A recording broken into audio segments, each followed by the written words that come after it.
Hello friends, आप लोग कैसे हैं? हम तो ठीक हैं। हम मुकेश कुमार आप लोगों के बीच में फिर से आज एक टॉपिक लेकर के प्रेजेंट हुए हैं। टॉपिक का नाम है पावर शेयरिंग। क्लास 10th का एसएसटी का चैप्टर नंबर एसएसटी का सिविक्स का चैप्टर नंबर 1 जिसका नाम है पावर शेयरिंग। पावर शेयरिंग लेकर के आज आपका प्यारा दोस्त, आपका प्यारा भाई मुकेश कुमार आज आप लोगों के बीच में फिर से उपलब्ध हैं।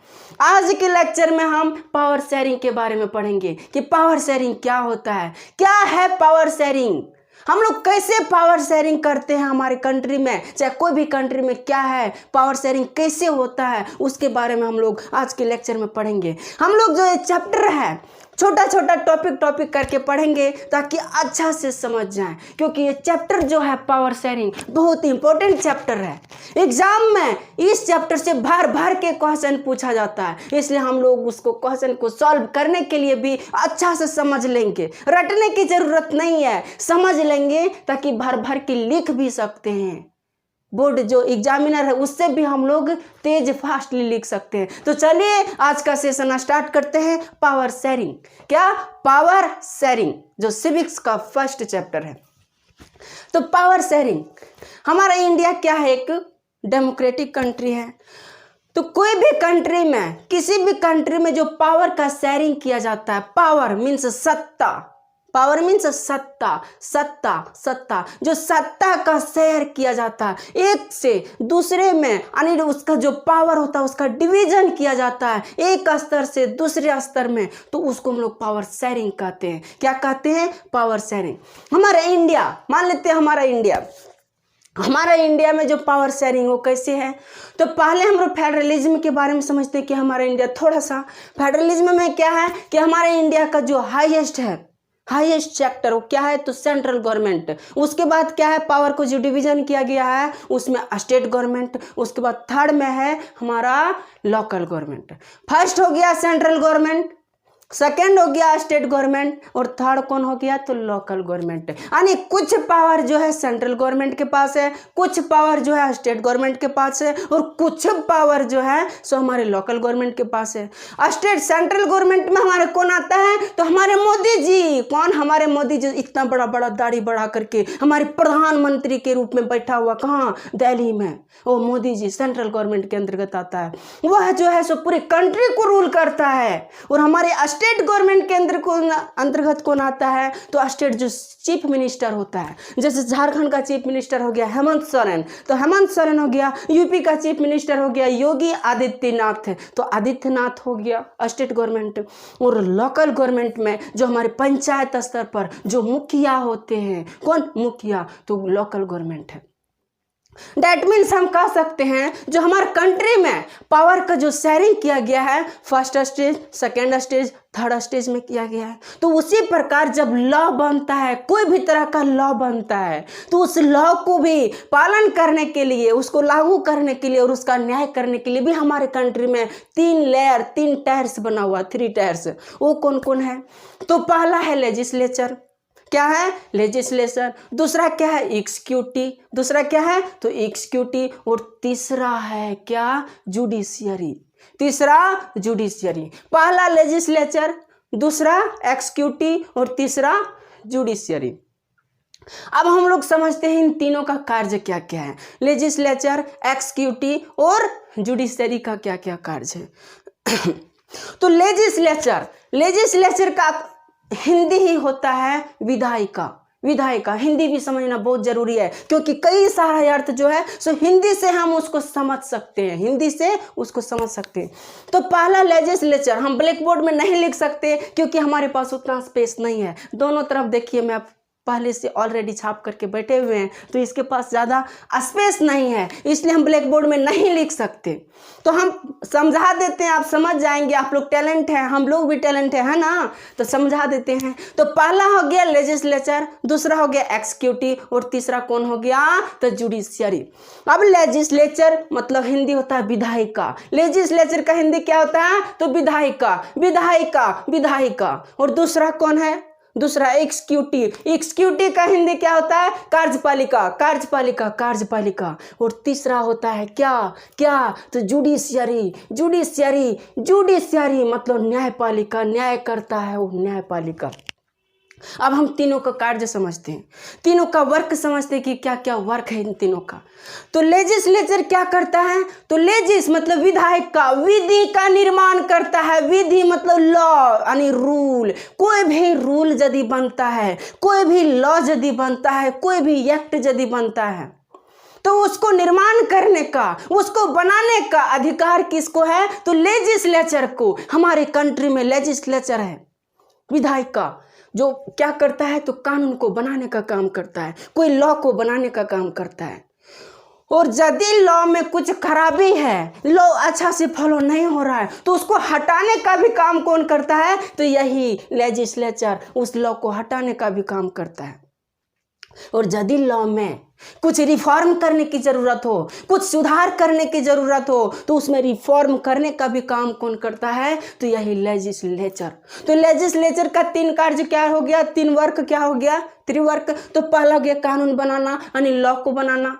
दूसरा क्या हो गया? तो दूसरा हो गया यदि कानून में किसी तरह का गड़बड़ हो, लॉ जो रूल बना उस रूल्स में किसी तरह का गड़बड़ हो, तो उसको सुधार करना। क्या? सुधार करना। और तीसरा हो गया कि यदि किसी लॉ को हमारे कंट्री में अच्छा से अप्लाई नहीं हो पाया, हमारे कंट्री की जो जनता है, पब्लिक है, उसको एक्सेप्ट नहीं कर रही है, तो उस लॉ को यहाँ से उखाड़ फेंकना। तो उखाड़ फेंकने का कार्य कौन करेगा? तो लेजिस्लेचर। कौन? लेजिस्लेचर। तो लेजिस्लेचर का 3 कार्य समझ गए। संक्षिप्त में हम समझेंगे। दूसरा है हमारा एक्जीक्यूटिव। एक्जीक्यूटिव का हिंदी ही होता है कार्यपालिका। क्या? कार्यपालिका। तो एक्जीक्यूटिव क्या करता है हमारे कंट्री में? तो हमारे कंट्री में एक्जीक्यूटिव वह कार्य करता है जो कानून बना दिया हमारे लेजिस्लेचर ने। किसने? हमारे लेजिस्लेचर ने जो भी कानून बना दिया उसको फॉलो कराने का काम, उसको क्रियान्वित करने का काम कौन करता है? तो हमारा एक्जीक्यूटिव। जो उसको लागू कराने का काम कौन करता है? अप्लाई कराने का काम कौन करता है? तो वो है एक्जीक्यूटिव। कौन करता है? एक्जीक्यूटिव। जैसे कि पुलिस हमारा है, कोई भी कानून लग गया तो उस कानून को फॉलो कौन कराता है? तो हमारी पुलिस। हमारी पुलिस क्या करता है? जैसे कि कौन कानून के दायरे से बाहर काम कर रहा है, कौन गैर कानूनी काम कर रहा है, तो उसको रोक टोक करने के लिए, उसको कानून के दायरे में रखने के लिए हमारी पुलिस क्या करता है? उस पर निगरानी रखता है। पुलिस रखती है ना निगरानी उस पर, तो वही पुलिस। तीसरा हो गया एक्जीक्यूटिव। दूसरा एक्जीक्यूटिव हो गया जो क्या करता है? कानून जो बनाता है। कौन? जो कानून बन जाता है उस कानून को फॉलो कराने के लिए, उसको लागू कराने का काम करता है और उसको अच्छा से क्रियान्वित करने का काम करता है हमारा कौन? कौन? तो वही दूसरा कौन? एक्जीक्यूटिव। एक्जीक्यूटिव। और तीसरा है लेजिस्लेचर। तीसरा क्या? न, तीसरा है जुडिशियरी। तीसरा क्या है? तो जुडिशियरी। अब जुडिशियरी क्या करता है? तो जुडिशियरी का हिंदी ही होता है, जुडिशियरी मीन्स न्याय करना। जुडिशियरी मीन्स न्याय करना, न्यायपालिका। कानून बन गया, उसका क्रियान्वयन हो रहा है, लेकिन यदि कोई कानून को फॉलो नहीं कर रहा है, किसी भी तरह का दंगा, फसाद, झगड़ा जो भी है, लैंड से रिलेटेड मामले यानी जमीन से रिलेटेड मामले, अपराधी, क्रिमिनल्स, ये सब जो भी तरह का मार काट दुनियादारी होता है, जो भी अत्याचार होता है, जो भी करप्शन होता है हमारे इंडिया में, जो भी करप्शन हो गया, अत्याचार हो गया, फिर लैंड से रिलेटेड जो भी तरह का मामला हो, मार पीट, मर्डर वगैरह, जितना भी जो गैर कानूनी काम है, जो कानून के दायरे से बाहर हो काम किया जाता है, जो गैर कानूनी है, उसका न्याय कौन देता है? तो उसका न्याय देता है हमारा जुडिशियरी। कौन? तो जुडिशियरी। तो जुडिशियरी उसका न्याय देता है। यानी जो अपराधी, जब कोई अपराधी है, क्रिमिनल्स ही है, किन्हीं ने किसी का मर्डर किया, क्या किया? मर्डर किया। तो मर्डर करके क्या होता है? उस पर केस दर्ज होता है। केस दर्ज होता है तो उसका फैसला कौन देता है? तो उसका फैसला देने के लिए हमारे स्टेट में बना होता है कोर्ट, जिसको हम लोग हाई कोर्ट कहते हैं। क्या कहते हैं? High court. और पूरे सेंट्रल लेवल पर एक कोर्ट बना होता है जो सबसे बड़ा कोर्ट होता है, जिसको हम लोग सुप्रीम कोर्ट कहते हैं। क्या कहते हैं? तो सुप्रीम कोर्ट कहते हैं। तो सुप्रीम कोर्ट फैसला लेती है, हमारा हाई कोर्ट फैसला लेती है कि उस क्रिमिनल्स को कौन सा पनिशमेंट दिया जाए, कौन सी सजा दिया जाए। तो जो सजा देने का काम होता है, जो न्याय देने का काम होता है, वो कौन करता है? तो हमारा जुडिशियरी। कौन? जुडिशियरी। दैट मीन्स हम कह सकते हैं जो हमारा कंट्री है, हमारा डेमोक्रेटिक कंट्री है, उसमें जो कानून, जो लॉ अप्लाई होता है, उसका भी डिवीजन हर क्षेत्र का लिए अलग अलग होता है। पहला के लिए अलग, दूसरा भी अलग और तीसरा भी अलग। यहाँ तक तो समझ गए होंगे। तो इसी को जो हमारे देश में, चाहे किसी भी डेमोक्रेटिक कंट्री में, जो पावर का शेयरिंग होता है, जो सत्ता का डिवीजन होता है, एक स्तर से दूसरे स्तर और दूसरे से तीसरे स्तर, एक से अधिक स्तर में, तो उसी को हम लोग क्या कहते हैं? तो पावर शेयरिंग कहते हैं। क्या कहते हैं? Power sharing. तो पावर शेयरिंग हम लोग समझ गए कि क्या होता है पावर शेयरिंग, समझ गए। अब हम पावर शेयरिंग किसी कंट्री का एग्जाम्पल लेकर के समझेंगे कि किसी कंट्री में जो पावर का शेयरिंग होता है, यदि पावर का शेयरिंग अच्छा से नहीं होगा तो उस कंट्री में क्या हलचल मचती है। क्या उस कंट्री में सिविल वार होता है कि नहीं होता है? क्या उस कंट्री में कोई सिविल वार हो जाता है, या कौन सा कंट्री, कोई कंट्री कैसे अपने कंट्री को मैनेज करता है, उसके बारे में हम लोग पढ़ेंगे। तो आज हम आप लोगों के बीच में दो एग्जाम्पल लेकर के आए हैं। एक एग्जाम्पल हमारा बेल्जियम का है। किसका? बेल्जियम कंट्री का है। और दूसरा जो है सो श्रीलंका कंट्री का है। श्रीलंका का बहुत अच्छा कंट्री है बेल्जियम और श्रीलंका। श्रीलंका तो हर किसी को पता होगा कहाँ है। सो हमारे भारत की जो नक्शा है, मैप है, उस भारत के नीचे एक जो लटकन जैसा लटका हुआ होता है, जो लहंगा की लटकन जैसा लटका हुआ होता है, उसी को हम लोग श्रीलंका कहते हैं। जहां पर रावण जी विराजमान होते थे, हमारी सीता माता को उठा करके ले गए थे रावण जी। उसी कंट्री के बारे में आज हम पढ़ेंगे। और दूसरा हमारा है बेल्जियम।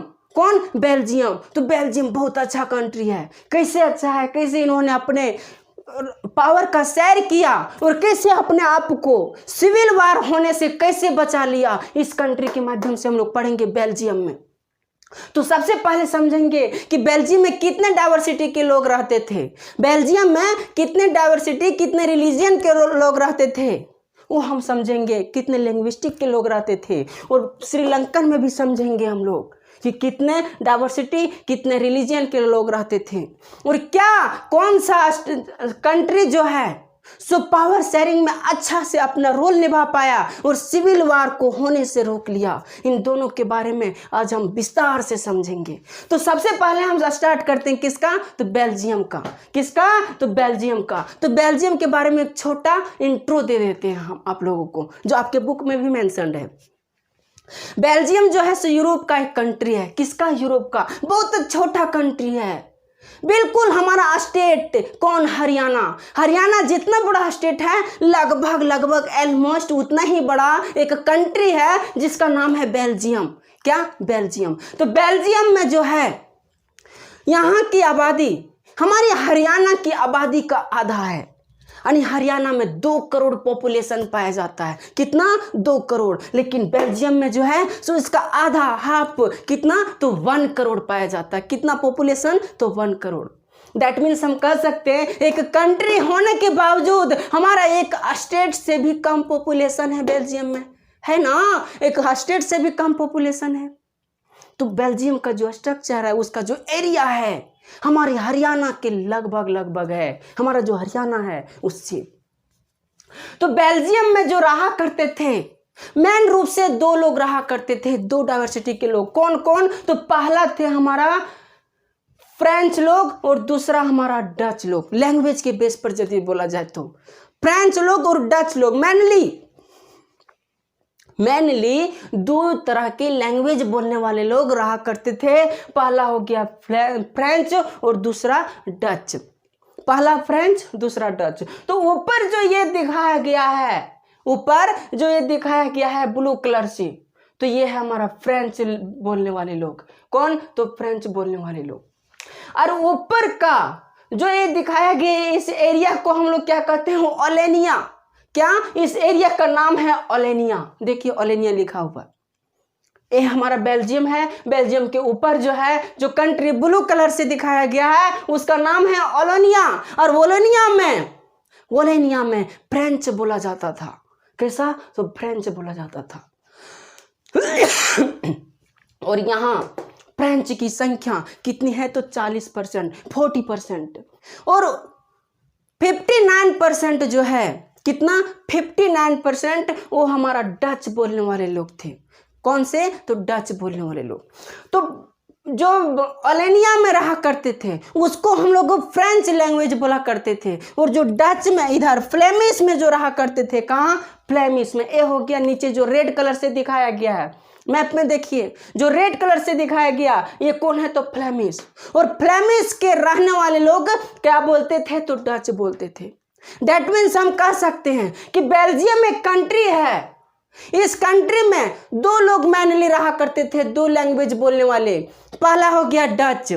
डच कितना बोला करते थे, तो 40% जो पॉपुलेशन था वो डच बोलने वाले थे। और जो 59% पॉपुलेशन था वो क्या था, तो नहीं, 40% जो पॉपुलेशन था वो फ्रेंच बोलने वाले थे। कौन, फ्रेंच बोलने वाले। और जो 59% पॉपुलेशन था वो कौन, तो डच बोलने वाले थे। अब बच गया 1%। कितना, 1%। तो जो 1% बोलने वाले थे वो कौन थे, तो जर्मन। कौन, जर्मन थे। हम देख रहे हैं कि यहाँ 3 लैंग्वेज बोलने वाले हैं। 3 लैंग्वेज के लोग रहते थे यहाँ, जो 3 लैंग्वेज यूज किया करते थे, बोला करते थे। डच हो गया, फ्रेंच हो गया, जर्मन हो गया, 3 हो गया। दैट मीन्स ये 3।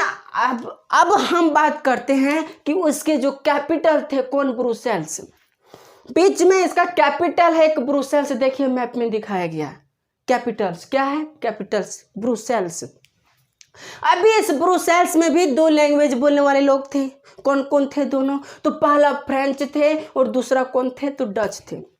तो कैपिटल में जो पॉपुलेशन था, कहाँ, कैपिटल ब्रुसेल्स में जो पॉपुलेशन था वो 80% पॉपुलेशन फ्रेंच बोला करते थे। कैसा, तो फ्रेंच लैंग्वेज बोला करते थे, यानी फ्रेंचाइजीज थे। और जो कितना 20% जो यहाँ ब्रुसेल्स में रहा करते थे वो कौन सा लैंग्वेज बोलते थे, तो वो डच बोला करते थे। दैट मीन्स हम कह सकते हैं कि एक कंट्री में यदि देखा जाए तो उस कंट्री में किसका मेजोरिटी है, तो उस कंट्री में मेजोरिटी है तो किसका, तो डच लैंग्वेज का। पूरी कंट्री में यदि हम लेते हैं तो, लेकिन और माइनॉरिटी किसका है, तो माइनॉरिटी है इसका फ्रेंच का, पूरी कंट्री में। लेकिन जब इसको एक कैपिटल में हम लोग बात करते हैं, इसकी राजधानी में, तब यहाँ पर जो मेजोरिटी है वो मेजोरिटी फ्रेंच का है। कितना, तो 80%। और जो माइनॉरिटी है, जो कम मात्रा में है, वो क्या है, तो डच है, ओनली 20%। और 1% इस कंट्री में जो है सो जर्मन लोग आकर के बस गए थे, यानी जर्मन लोग बोला करते थे। जो फ्रेंच लोग हैं, पूरी कंट्री में फ्रेंच लोग जो है सो फ्रेंच का पॉपुलेशन अधिक कम था, लेकिन कम होने के बावजूद इसके पास बहुत रिच हुआ करते थे। ये रिच थे, कौन, फ्रेंच, बहुत रिच थे। डच की कंपैरिजन में ये रिच थे। इसके पास संपन्न, धन दौलत वगैरह बहुत ज़्यादा था। अमीर लोग थे, अमीर घराने के लोग हुआ करते थे ये सब फ्रेंच लोग। लेकिन डच लोग जो थे वो गरीब थे। कैसा थे, तो गरीब थे। लेकिन अमीर और गरीब होने के बावजूद इन दोनों की इकोनॉमिक जो है, इन दोनों की जो लेवल है, एक दूसरे से नीचे होने के बावजूद इन्होंने अपने रूल को, अपने नियम को, अपने कानून को कैसे बनाया और कैसे अपने देश में सिविल वार होने से बचा लिया इस कंट्री को। यानी बेल्जियम जो है ये अपने देश के अंदर सिविल वार, जो गृह युद्ध है, उसको होने से कैसे बचा लिया। इसको हम लोग जो अगला टॉपिक पढ़ेंगे बेल्जियम वाला, उसमें हम बेल्जियम की पूरे उसके बारे में बात करेंगे। तो ये हो गया बेल्जियम। अब बेल्जियम है मेन चीज। बेल्जियम के चारों ओर कौन कौन से कंट्री से यह जो है सो अटैच्ड में है। तो इसके जो ये बेल्जियम जो है सो बेल्जियम के बगल में एक कंट्री पाया जाता है नीदरलैंड। इसके दूसरे साइड दूसरी कंट्री कौन है तो वो है हमारा कौन तो फ्रांस। बेल्जियम जो अटैच्ड है तो नीदरलैंड और दूसरा साइड से है फ्रांस से और तीसरा साइड से है लग्जमबर्ग से। किससे? लग्जमबर्ग से। और चौथा साइड जो है वो है हमारा जर्मनी से।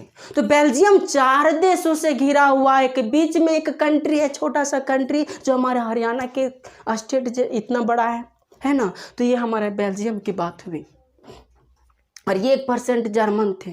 तो हम समझे इस टॉपिक में इस बेल्जियम के बारे में कि कितने तरह लैंग्वेज बोलने वाले लोग हैं, लेकिन फिर भी इस कंट्री ने फिर भी अपने देश के अंदर सिविल वार होने से कैसे अपने आप को रोक लेता है। कैसे सिविल वार नहीं होता है। कई तरह के लोग रहने वाले थे, हम देखें भी कि हाई लेवल के और लो लेवल के, यानी फ्रेंचीज जो थे वो रिच थे और जो डच जो थे वो पुअर थे। तो रिच और पुअर होने के बावजूद भी अपने आप को कैसे इन्होंने मेंटेन किया, मैनेज किया और अपने कंट्री के अंदर सिविल वार होने से कैसे बचा लेता है। इसको हम नेक्स्ट टॉपिक जब बेल्जियम का एकोमोडेशन पढ़ेंगे तब उसको हम समझेंगे। तो ये बेल्जियम की बात हो गई। अब हम लोग श्रीलंका की बात करते हैं। तो ये है श्रीलंका।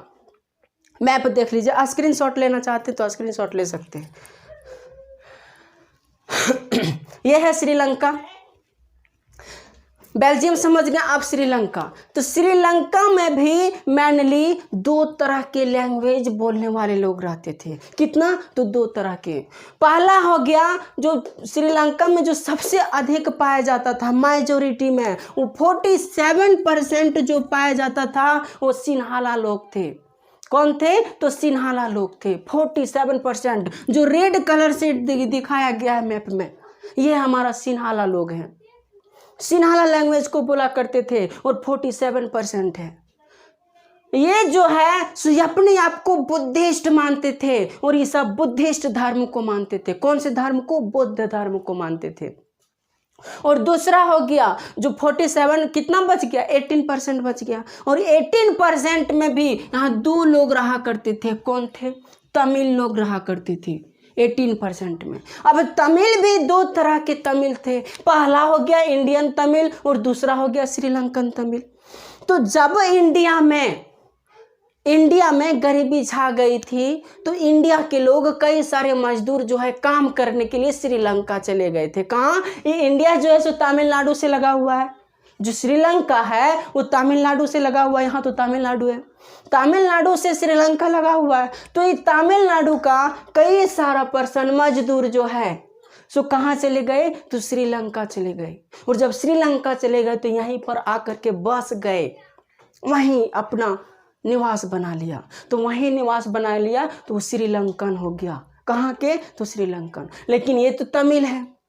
तो इंडिया में जो तमिल लोग, श्रीलंका में जो तमिल लोग थे वो भी 2 तरह के लोग थे।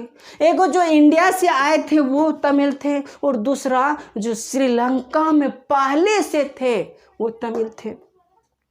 तो श्रीलंका में जो पहले से वो 13% तमिल श्रीलंकन तमिल था जो श्रीलंका के मूल निवासी थे और 5% तमिल जो है सो इंडियन तमिल था जो इंडिया से आए थे। कहाँ? तो श्रीलंका में आकर के बसे थे। तो टोटल कितना हो गया? 18%। 13 और 5 कितना हो गया? तो 18% हो गया। अब बच गया, ये हो गया। अब 7% जो है सो दोनों लोग, तमिल लोग भी और श्रीलंकन लोग भी, सिन्हाला लोग जो थे, सिन्हाला श्रीलंकन और तमिल लोग 7% जो है सो ये दोनों जो है सो अपने आप को क्रिश्चियन मानते थे। कैसा? तो क्रिश्चियन मानते थे। कितना? तो 7% लोग। सिन्हाला लोग उसमें भी कुछ था और कुछ क्या था? तो तमिल लोग भी था। तो ये दोनों जो है सो अपने आप को क्रिश्चियन मानते थे। तो टोटल 7% श्रीलंका में क्रिश्चियन लोग थे। दैट मीन्स हम देख रहे हैं कि श्रीलंका में कितने तरह के, कितने लैंग्वेज बोलने वाले हैं। एक हो गया ये सिन्हाला लोग थे, दूसरा तमिल लोग थे।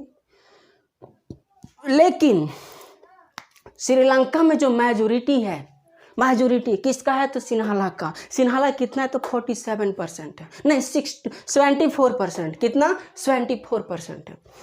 मेजोरिटी है और ये माइनॉरिटी है। तो मेजोरिटी है, लेकिन इन्होंने क्या किया, बेल्जियम की तरह इन्होंने नहीं किया और यहाँ की जो सत्ता चली, पावर का शेयरिंग हुआ, तो पावर का शेयरिंग इन्होंने अच्छा से नहीं किया। क्योंकि जब श्रीलंका में जब चुनाव हुआ तो वहाँ सत्ता में कौन आया, तो सिन्हाला के लोग आए सत्ता में। तो सिन्हाला के लोग सत्ता में आए तो इन्होंने जो कानून बनाया तो सारा कानून ये अपने फेवर में बनाया। जो भी कानून बना वो अपने फेवर में इन्होंने बनाया। किसने, तो यही सिन्हाला ने, और अपने फेवर में कानून बनाया और ये सब को छोड़ दिया। ये सब तो पहले माइनॉरिटी में था और ये सब को छोड़ दिया, ध्यान ही नहीं दिया। ये सब के फेवर में कोई कानून नहीं बना। जितना भी तरह का जॉब वगैरह होता था, जो भी बड़ा बड़ा पोस्ट वगैरह होता था, सारा कुछ अपने अंदर इन्होंने रखा था। तो श्रीलंका के एकोमोडेशन जब हम पढ़ेंगे तब हम बताएंगे कि कानून का जो भी कानून बना था, जो भी रूल, जो भी लॉ बना था यहाँ श्रीलंका में, वो कैसे इन दोनों में डिफरेंस था, दोनों में कैसे भेदभाव किया गया था, उसको हम लोग श्रीलंका एकोमोडेशन जब नेक्स्ट टॉपिक पढ़ेंगे तो उसमें समझेंगे। तो यही वजह थी, और क्या क्या वजह थी जिसके कारण इन दोनों के बीच में मतभेद हो गया।